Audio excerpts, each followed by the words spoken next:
So why start in the nutrition space for your first like real deal company?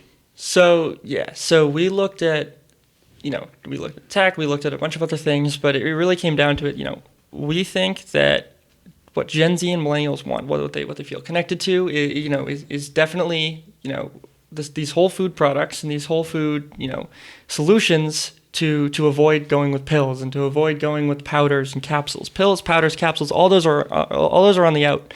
And we just noticed this huge shift in consumer sentiment and what they were really wanting. And all the way back in 2016, I made the first GeoProtein product. And before the whole RX clean label bullshit that they did, and before all the clean label thing was a thing, we made a 5 total ingredient, all organic, all non-GMO protein powder. Did it taste good? It tasted fucking great. It tasted like Nesquik. And I don't know if you know DECA, the high school business competition. Oh, you're familiar? Yeah, so we entered it into DECA 2 years in a row. We went to like the international competition. My junior year, we won it. And at that point, I was like, all right, people like this. We're selling it. We sold out locally. And then, that's when Nick and I decided to take this to the next level and really find that thing that we thought was going to change nutrition forever. And what that really took the form of it's a bar shape, but what it took the form of is this versatile product that checks off all the boxes, right? So if you look at the Gen Z consumer, they don't want to just eat a product to get big muscles. They don't want to just eat it just to lose weight. That's not necessarily true, though. Some people do just want to eat to get big.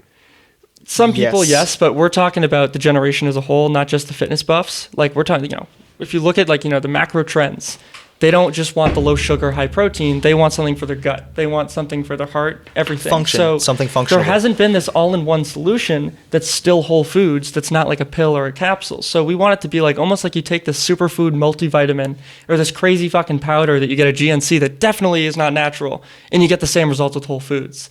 And once we had that, we wanted to tie that to something that was sort of like these diet plans that we're talking about, which we also saw was broken. It's like, these people, they just want to be keto, they just want to be paleo. So what are we going to do about that? So we did something called GeoMD.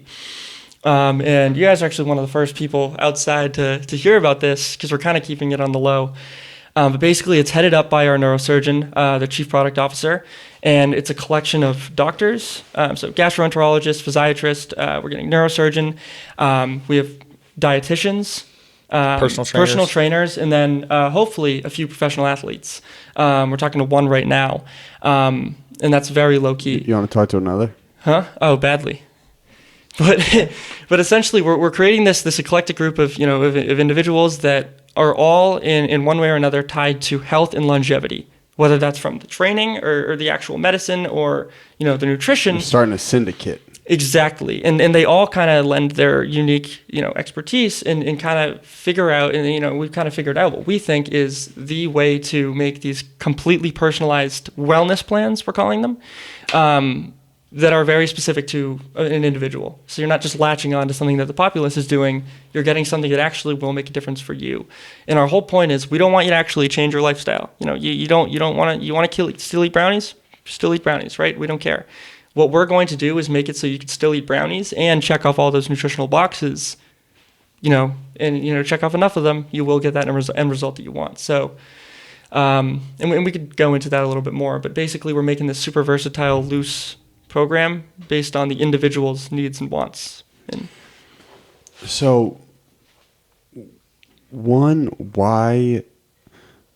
I feel like every time I go into like a Trader Joe's or Stop and Shop, I look at the protein bar section. There's just mad options. I feel like the market, and I'm not even meaning to shit on you guys. Mm-hmm.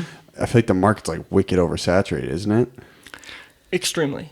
You can. So right now, you go on the shelves and say a bloated place like a Market Basket or a Trader Joe's is actually a little different, but say Market Basket, and I call it bloated because that's what it is. Nowadays, if you want to get into Market Basket as a brand, as any sort of functional food CPG brand, you need to go through a distributor that has basically a monopoly. They have oligopolistic or monopolistic practices where they can wring you dry, put your product on Market Basket, you pay for the distributor, you pay for Market Basket, And then you basically just all of your royalties, all of your profits, all of your capital that could have gone to other things go to shelving fees and things like that.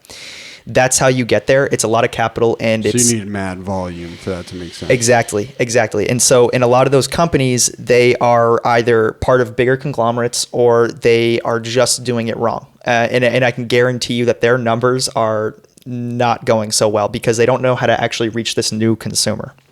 And so what you need to do is points of non-consumption. Now, before I guess I go into that, just if you do actually go into the aisle though, and you look at all those protein bar options, it's kind of like, why do you need a lot of different types of cars? Why do you need an SUV? Why do you need a Honda versus a Toyota versus a Nissan versus a Lamborghini? It's like, they all drive, they all do the same thing, but do they do the same thing? Like, is a Lamborghini the same as a Honda? I guess in a similar chassis maybe, but besides that, it's all different, right? And so that's what we are. Convenience is driving more and more people to protein bars and to nutrition in general. And to all consumers. People Exactly. just want it to be easy. Exactly. Spotify, everything else, right? AirPods even, you don't even have to press a thing. You just turn on. Yeah. I also want to say, just to build on that real quick, we're taking the same form as all these guys. You know, it's a bar. It makes the most sense for us. That's the best way we can condense all these super impactful ingredients. We take the same form, but we are by no means the same product. So, I mean, take RX Bar, right? They're a big one. You know, I love their almond butter. Honestly, sorry. Really? Yeah. Nah, it's great. no, it's all you. But, you know, we got, twice the protein. We got half the sugar, a third of the sugar. We got twice the fiber. We got, prebiotics in there as well. We're still whole foods. And on top of that, we got the brainstem we have mushrooms, root vegetables, kale. Stevia. And we're cheaper. And then at that point, people are like, well, what do you mean? Like, you're cheaper too? It's Love like, that taste though. And we taste better. And I know, it sounds biased coming from us, but the one good thing about us being at Where's college the product? I'd love some product. Yeah. February. Yeah, February. Well, we could send you a care package, but we Hook me up, fan. the one. Well, if you guys have a table here, you guys must have something in back stock, right? You have a couple laying around. We do. We do. Make sure you bring them to the event. We'll do. Okay. Yeah. Yeah, but basically, we I lost my train of thought. What was I saying? You were saying we're talking about the competition within the protein RX bar industry. Yeah. So I mean, you look at the functional foods industry. It's up till 2024. We have $100 billion of projected growth, over $100 billion of projected growth, on top of a already several hundred billion dollar overarching nutraceutical industry, but specifically functional foods over $100 billion, and it's like assuming that it would be oversaturated. Sure, I mean we're not assuming that all that $100 billion is going to these same companies, right? The Quests, the Cliff Bars, what the studies are showing is that the Gen Z, they're leaving the bigs. They're not shopping from Kellogg's or General Mills anymore, and the startups, the boutique health brands, the young hip brands are actually growing in market share. So our prediction is, that $100 billion plus of growth isn't going to be going to the main incumbents. It's not going to be going to the to the Cliffs of the world. It's going to be going to the people like us that actually understand Gen Z, which are the only reason why they're growing at the CAGR that they are, right? So it's about the different consumer, not necessarily the type of product, I guess.